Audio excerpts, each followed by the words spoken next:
Hello, and welcome to the Resource Library presentations produced by the NCC's Comprehensive Digitization and Discoverability Program.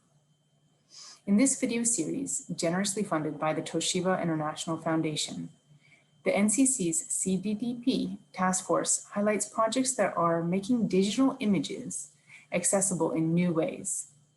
Each presentation discusses the project's content and purpose, how to use the site, and which tools were used to build it. We hope that these videos inspire and support those using images in their work or who plan to digitize their own collections.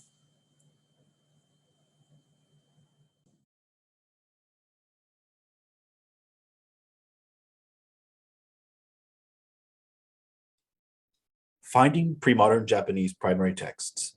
How to use the NIJL database, Part 2 of 2.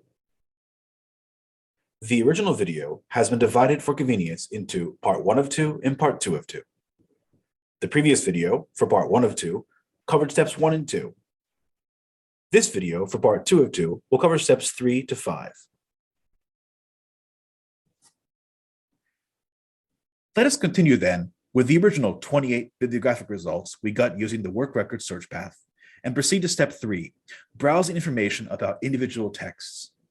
Looking more closely, we see not one, but two different blocks of information.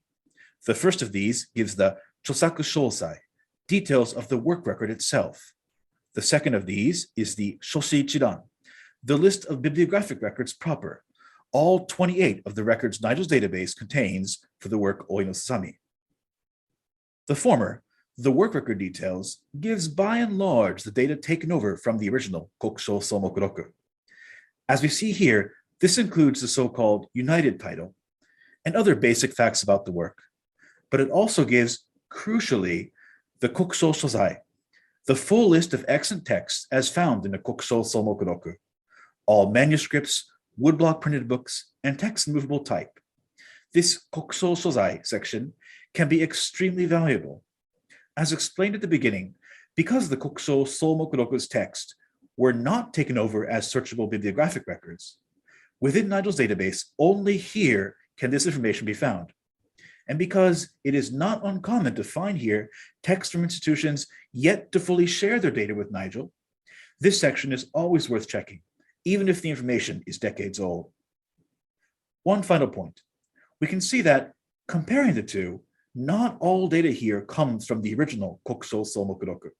Some of it comes from Kokusho Somokuroku's later addendum, which appends data to a number of categories, especially in the list of texts.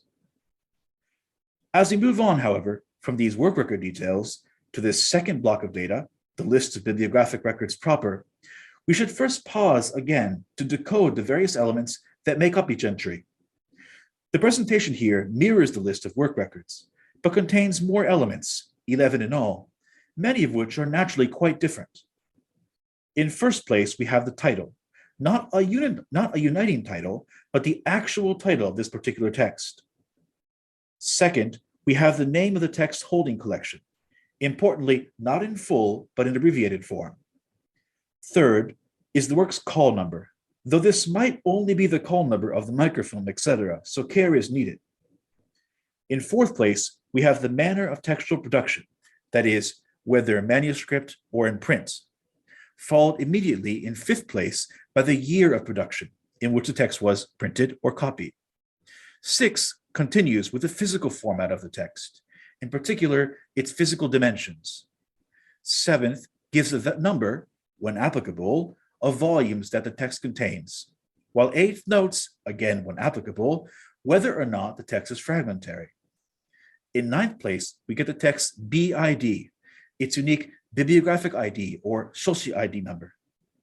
In 10th, we find a code for this record's shoshi shibetsu, or its bibliographic type, meaning the type of data source from which this record was taken.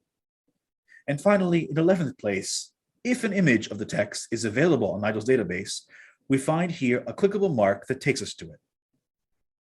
To look at some examples, here is the data given for text record number 8. Though no image link is given, we'll come back to this point later, this is one of the luckier cases where most of the 11 elements do have some data attached. Worth noting here is the abbreviation of the holding institution, Soudai Ijichi.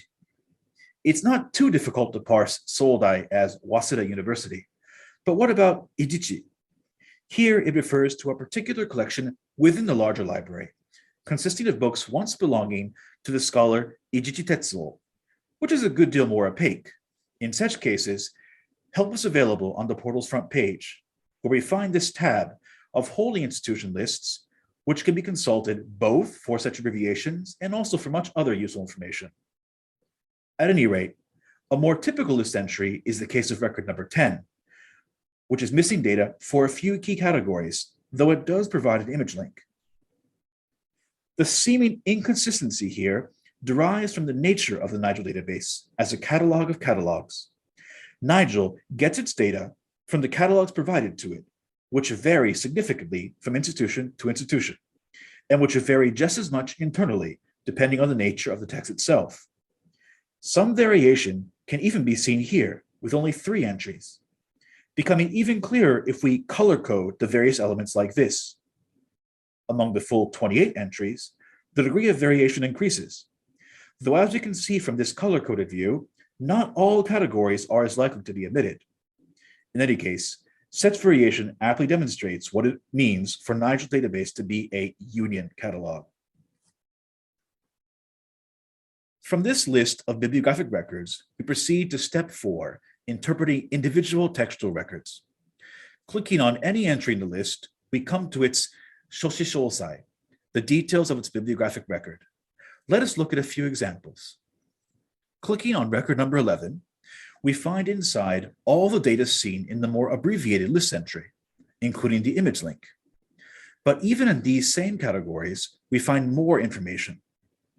In the title category, we find the source of the title, here the case containing the text. Under holding institution, we get that institution's own internal call number. And under microfilm call number, we get the number of frames in the microfilm, a rough, though not exact proxy for how many pages the work itself contains.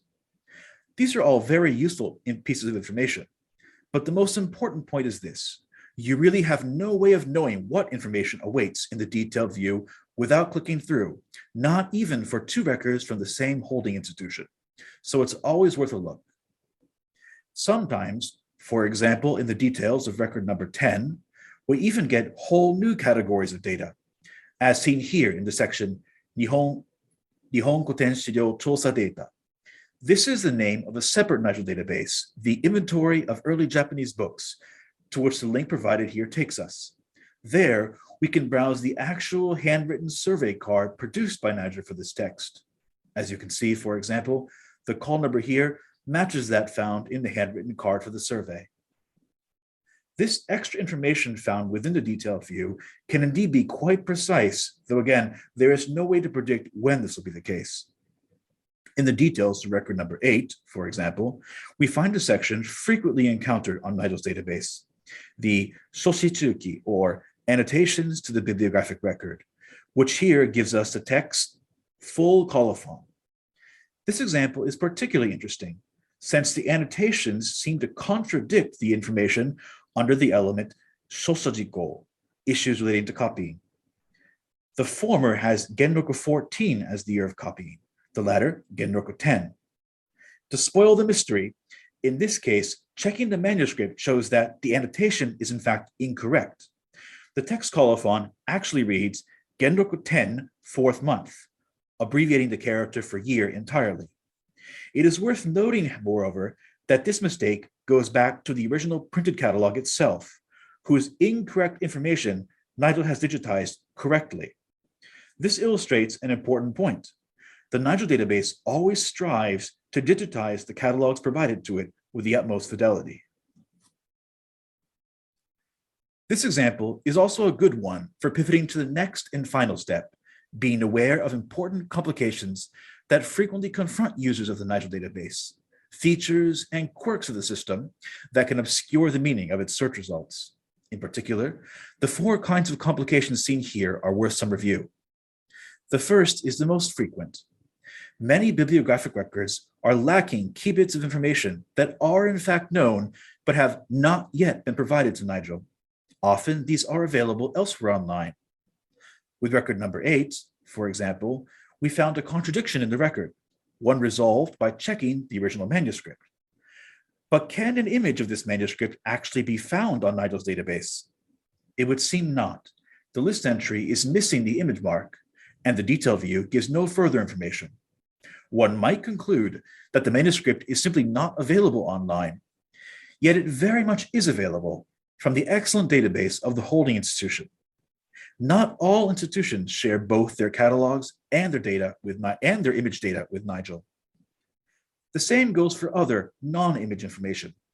As we saw earlier, NIJL has to rely on fixed catalog data, which varies widely in coverage. Holding institutions, however, do not share this limitation and frequently update what they offer online. Thus, after an initial search on NIJL's database, it is always worth going to the institution's own proprietary portal to check for more information. The second complication is a similar one. At least in the case of record number 8, NIJL's database gave us enough information to track the manuscript down ourselves. But this is not always the case. In particular, as explained earlier, while NIJL's database does give us the text list of the earlier Kokusho Somokuroku, we often find in these lists text that NIJL's own database has no other independent bibliographic record of. The relevant catalog, in other words, has not yet been provided to NIJL in such cases. This Kokusho Somokuroku data, which is not searchable, appears under the work record details in the section Kokusho Shozai. In the case of Oinosasami, for example, here in the Kokusho Shozai, we find mention of 2 manuscripts held by Kyoto University. But in NIJL's own database, we only find 1 in record number 20. Here again, checking the holding institution's own portal does turn up 2 manuscripts of Oinosasami at Kyoto University, with images included for both. The lesson here is to use the older Kokusho Somokuroku data in concert with the search results of NIJL's own database, the two of which complement and cross-check one another in a number of useful ways. The third consideration is of a more mechanical nature. Not infrequently, search results will include doublets, that is, 2 distinct records pointing to one and the same unique physical text. In the case of Oinosasami, records number 14 and number 15 are a clear example of this. The 2 records are not a perfect match. Number 14 is much more detailed, and only number 15 has an image link, but their overlap on a number of distinctive points is decisive. They share the same complex outer title, holding institution, and call number. The reason for the doubling is also fairly clear. Their record types, that is, their data sources, are different. Number 14 is labeled K, and number 15, M. This M stands for microfilm, and indeed, independent collection of microfilm catalogs frequently produces doublets like these. Nonetheless, caution is warranted. Even in such suspicious cases, a careful comparison of the bibliographic records is necessary. Doublets are not uncommon, but it is also common to find multiple unique texts of the same work at a single holding institution.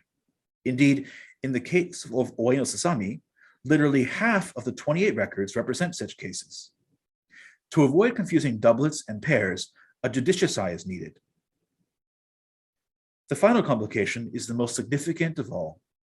This is the problem of composite texts, cases where multiple distinct texts have been copied or printed together in a single volume or a single set of volumes. Because the fundamental unit of NIJL's database is the text, it chooses to break cases like these down, creating records both for A, the so-called parent volume as a whole, but also for B, each of the different so-called child texts the parent volume contains. In other words, it creates multiple independent records for what amounts to a single physical book, a multiplicity that can be confusing, in a sense, both for the reader as well as for the algorithm. Record 5 of Oinosasami provides a typical example. There is no indication of such a fact in the list view, but when we open up the detail view, we see a new category titled Parent Record, or Oyashoshi. This indicates that the text represented by record number 5 is actually only part of a larger parent volume, alongside one or more other child texts like itself. Clicking the provided link brings us to that parent record, which in turn represents the manuscript as a whole. Within this, we find the complementary category of child records, or kososhi. In this particular case, the parent volume contains two child texts. The first is indeed record number 5 of Oi no Sasami, while the second text is of another work by Sogi, a Renga commentary called Sogi Hoku Hanshi. The parent record links to the two child records, and the child records, in turn, link back. There is also another piece of useful information here, the category of bibliographic structure, shoshikozo. In the parent record, this tells you that the manuscript is a composite copy, gassha, containing two texts copied together, while in the child records, it also gives you the ordering of each, whether the first element, the second element, and so on. This parent-child structure, which is not obvious, has various side effects. For one, it can hide images. Here in the case of record number 5, the list of results gives no indication of an image being available. But clicking through to the detailed view, we do in fact find an image link, or more precisely, a link to the parent record image, a reflection of where the file is actually anchored. It is also worth noting, though this certainly depends on the genre and length of the work, that composite texts are not an uncommon phenomenon. We looked at record number 5 already, but in fact, a full 7 out of our total 28 are likewise just such child records, with 2 cases of hidden images. One further side effect, cases like these can lead to doublets, though only in the results of a bibliographic record search. Going down our work record search path, we found 7 child records.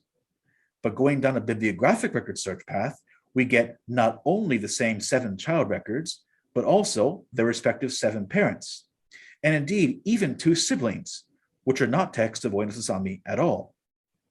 This also solves a riddle for us. In the case of Oi no Sasami, the entire difference in the number of results between the 2 search paths, 28 to 37, is fully explained by these extra doublets and triplets. Altogether, these various quirks can complicate finding the answers to a number of important questions. Are you trying to find a specific text? The record itself might be missing, or with too little information provided, you might find it difficult to determine which one of these results the text you're looking for actually is. Want to know how many texts of a work there are? You can't simply trust the number of search results. Missing records, doublet records, and composite texts can confuse the count. Looking for an image? It might be hidden within a composite text, or simply not yet shared with NIJL. Of course, these are all frequent complications in any work with archival catalogs, though perhaps this can be turned around. Learning to navigate these various steps on NIJL's database might provide some degree of practice for archive work itself. This video has only scratched the surface of what is an ever-growing database. The overview provided here went through the database's scope, structure, and history to the extent that these are helpful to know when using either of the 2 search portals. And with our Oi no Sasami example, we tried to review in some detail how the database actually operates. But even so, a lot has had to be abbreviated or passed over in silence. We invite you to explore further at your leisure, and in the meanwhile, we thank you for listening. Thank you for watching the presentation. We hope you found it useful. Please check other videos in the CDDP presentation library.